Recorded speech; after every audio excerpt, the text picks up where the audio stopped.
Burnham Square was the winner of last year's Holy Bull en route to a start in the Kentucky Derby.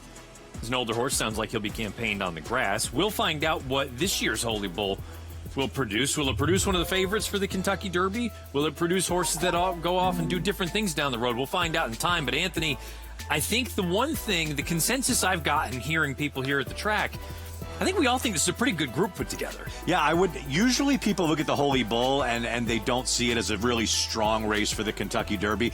This year, I think that is different because I think there are 4 or 5 horses in here that have legitimate chances to make it to the first Saturday in May. I mean, Incredible looks so good. When I was up at Palm Meadows the other day, I know he's training really well. He certainly has the foundation. He's already a graded stakes winner. Global Aviator was so impressive in that debut effort, walked out of the starting gate. Here's Incredible in the street sense. And yeah, you can't argue people that are making some sort of comparisons to Sovereignty, considering they're both trained by a Mott. They both won the street sense, and they both did it in somewhat of a similar way, coming from way back. Now, listen, is Incredible fully cranked to run in the Holy Bull and to run a peak effort? Probably not. So I don't know. I can understand why some people might think Incredible is an interesting prospect for the Derby. Maybe the Holy Bull is not the race that you want to play this horse to win. I think they're just looking for the horse to run well. Cannoneer and Nearly ran huge figures in their last race. If they can replicate those efforts, I mean, these horses, could be superstars. Not only did Nearly win very impressively with a big fig last time, he overcame a bit of a disastrous start. It was not a good beginning. It was bumped hard at the start. He's very wide down the backside. He quickly moved up inside the half-mile pole and draws off to win comfortably. Watching the way this horse finishes, I mean, you have questions about the distance on Nearly? I wonder a little bit if he ends up being a one-turn horse. I don't have anything necessarily concrete pedigree-wise to back that up. You see Not This Time. You see Mineshaft on the bottom. I always wonder a little bit, though, with these one-turn horses. I can say the same thing about Cannoneer. Bottom side of his pedigree is a little bit more one-turn than it is going longer. There's something about the brilliant milers. They don't always stretch out. Now, if you're going to do it, 2 turns at a mile and a 16th is the place to do it. I would argue this might be the most impressive piece of tape that we see for any of these horses. This is Cannoneer. So this was the Stars of Tomorrow 2 card. It was all 2-year-olds that ran all day. This is the day that Further Ado won.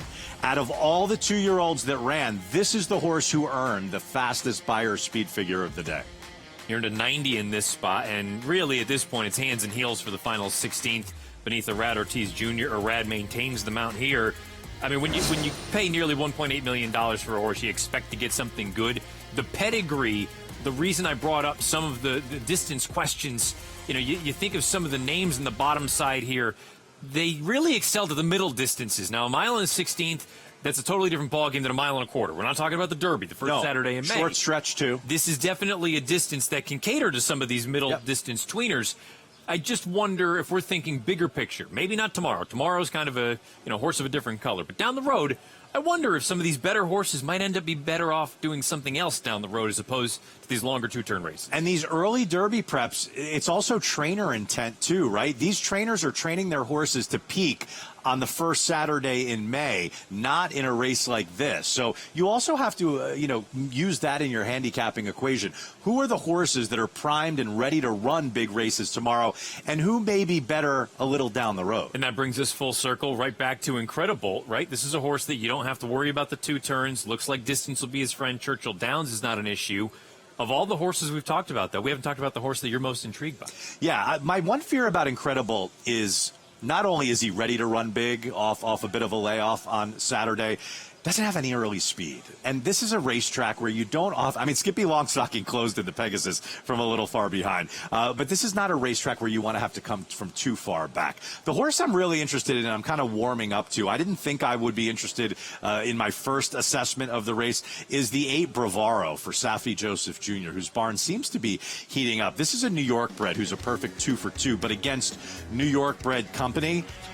I thought that effort in the Sleepy Hollow was sneaky good, and what I liked was the education this horse got behind horses. If we take a look back, now this was back in October, he's all the way behind horses now, and kind of got all the dirt kicked up into his face, is now going to swing to the far outside under Dylan Davis. And watch this horse close. I thought this was a good move. Now, you could say he went by tiring horses, but he did everything that was asked of him in the Sleepy Hollow. And now you have a horse who's off a little bit of a layoff, and I think will come back a bigger, stronger horse. I like the incremental improvement we saw from start 1 to 2. If we get a little bit more on Saturday at a decent price, I thought this horse was a little interesting.